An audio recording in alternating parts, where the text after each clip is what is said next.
Alright, this is Catie, Lynn, and I'm going to show you how transcription works.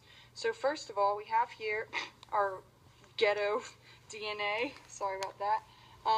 But we have the promoter. This is going to be RNA polymerase. That is the DNA, and these little things are the nucleotides, and I guess it's the gaps between them.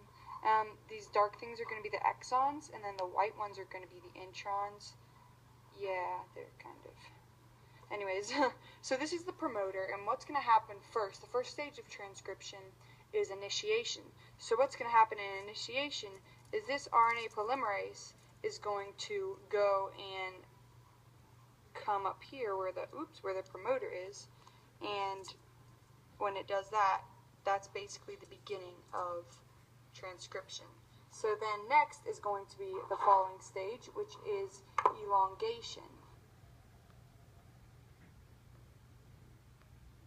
So this shows elongation, and in elongation, the RNA polymerase basically starts to read the DNA and make complementary base pairs for each of these base pairs, and that's going to be mRNA, messenger RNA.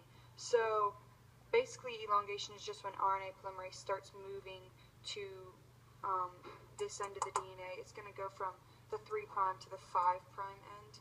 And for instance, it's going to make complementary base pairs. So if this is an A, then RNA polymerase will make a U because it doesn't make thymine. And then if this is a C, it'll make a G. If it's a guanine, it'll make cytosine, so on and so forth. So that's elongation. Next, the next stage in transcription is going to be termination. Oh yeah, and this bubble right here, that's kind of around the RNA polymerase, that's going to be called the replication bubble. So that's basically just where replication's going on. Alright, now for termination. Alright, so in termination, what's going to happen is basically the RNA polymerase just, it's done transcribing the DNA, so it's just going to detach, and then the mRNA is going to detach as well, and I'm going to demonstrate to you after the mRNA detaches, spliceosomes and all that come into play. So I'm going to show you that.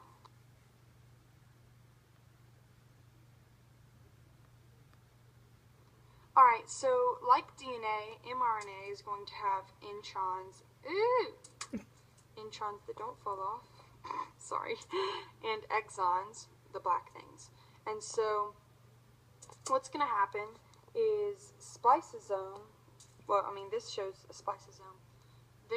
Spliceosomes are going to come in and take away the introns. So I'm just going to show that guy coming in, taking it away. That's not actually how it happens. Like, he doesn't just come in and take it away. But actually, I'll show you my picture. Spliceosomes kind of pinch them off, I guess. I didn't really know how to show that, so the spliceosome took that away. So, and then what's going to happen is it's going to be just, oopsies. I'll show you real quick. 1 second.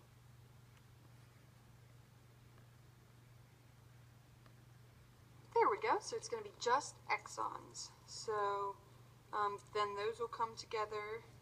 If they will come off, those are going to come together. This is horrible. I'm so sorry. And then that'll be the mature mRNA with no introns.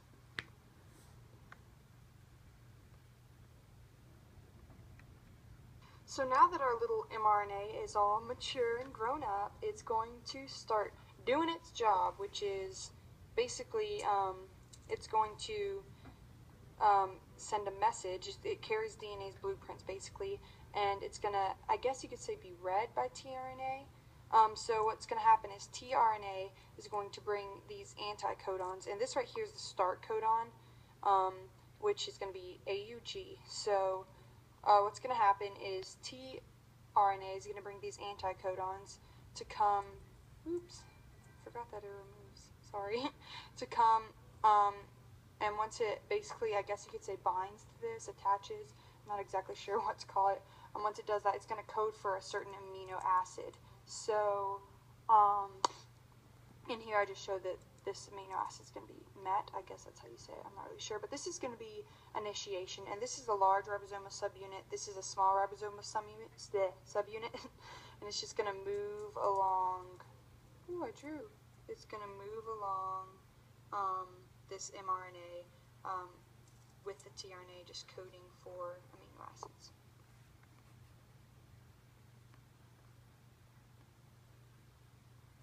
Alright, so initiation is where basically this whole process starts. It's basically just when the tRNA anticodons meet up with the start codon.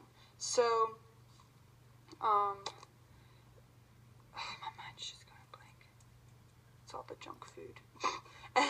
So, next is going to be elongation. Elongation, however you want to say that.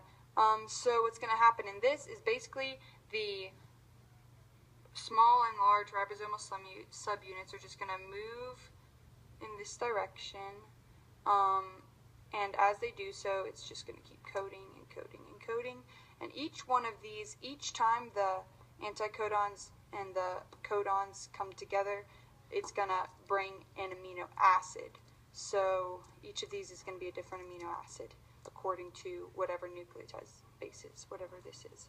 So for instance, if this base right here says it's guanine, uracil, and adenine, then it's going to code for this amino acid, which is going to be Val, whatever, and I'm not really sure. So that is elongation.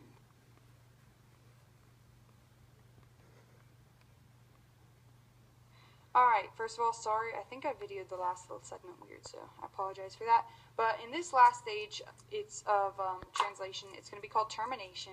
And in this stage, this rRNA is going to leave because it's going to reach this stop codon, which basically says, stop, no more translation. Stop in the name of translation. Oh boy. So these are all the amino acids. They're going to form a polypeptide chain, which is going to be released, and then the large and the small subunits will be released, and that is the end of translation.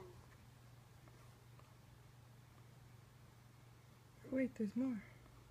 So this is going to be our final product. All that hard work of transcription and translation all pays off in the end because you have this polypeptide chain which can turn into proteins, and they make up proteins, and basically they can do all this cool stuff for our body that I'm not going to go into. So, yay! The end.